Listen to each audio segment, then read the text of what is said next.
দেখো খোকা, তুমি তো কোনো কাজকর্ম করো না, আমার মেয়ের সঙ্গে তোমাকে বিয়ে দেবো না, তুমি এখন যেতে পারো। দেখো, তুমি কোনো কাজকর্ম করো না, সুতরাং আমার বোনকে তোমার হাতে তুলে দিতে পারবো না, তুমি এখন যেতে পারো।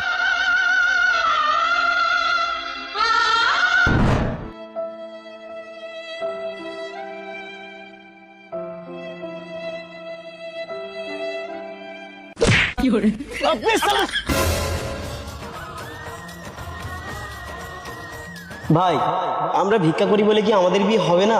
মনে হয় এই জন্মে আর হবে না, সেই পরে জন্মে চেষ্টা করতে হবে। হে বিশু, অনেক। এই তোর পূর্বজন্মের কথা মনে পড়েছে? হ্যাঁ রে, আমরা ভিখারি ছিলাম। তা ভাই, তুই কোথায় যাচ্ছিলি? এমন মন খারাপ করে আসছিস?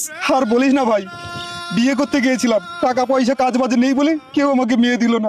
সেম কেস ভাই, আমিও গেছিলাম বিয়ে করতে, আমারও টাকা পয়সা কাজ বাজ নেই বলে আমাকেও মেয়ে দেয়নি।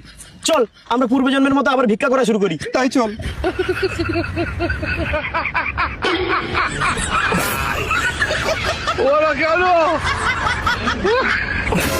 এই দেখ, এই ছেলেটা আমাদের বাড়িতে গেছিল আমাকে বিয়ে করবে বলে, আর এখন ভিক্ষা করছে। আরে এই ছেলেটা তো আমাকেও দেখতে গেছিল বিয়ে করবে বলে। এই, আমরা ভিক্ষা করছি বলে তোমরা আমাদেরকে অসম্মান করছো?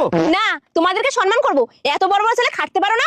আচ্ছা, আমরা নইলে কাজ বাজ পারি না, ভিক্ষা করছি, তোমরা কি কাজ করো? হ্যাঁ, আমরা পার্লারে কাজ করি, মাসে 6,000 টাকা ইনকাম করি। এই বিশু, টাকাটা বার করে দেখা তো। দেখো দেখো, এই আমরা মাস গেলে এই ভিক্ষা করে মাসে 1 লাখ টাকার উপর ইনকাম করি। মাসে 1 লাখ টাকা ইনকাম? হেই, তুমি আমাকে বিয়ে করবে? এই, তুমি আমাকে বিয়ে করবে? বিশু, এ জন্মে আমাদের বিয়েটা হবে রে। হ্যাঁ রে, আগের জন্য ভিক্ষা করছিলাম বলে বিয়েটা হয়নি, আর এই জন্য ভিক্ষাটা করছিলাম বলেই তো বিয়েটা হচ্ছে। চল চল, সময় নষ্ট করে লাভ নেই, বিয়েটা করে ফেলি। তাই চল। দেখলেন তো বন্ধুরা, বর্তমান সমাজে টাকা থাকলে তোমার সম্মান থাকবে, সে তুমি যতই নিচু কাজ করো না কেন।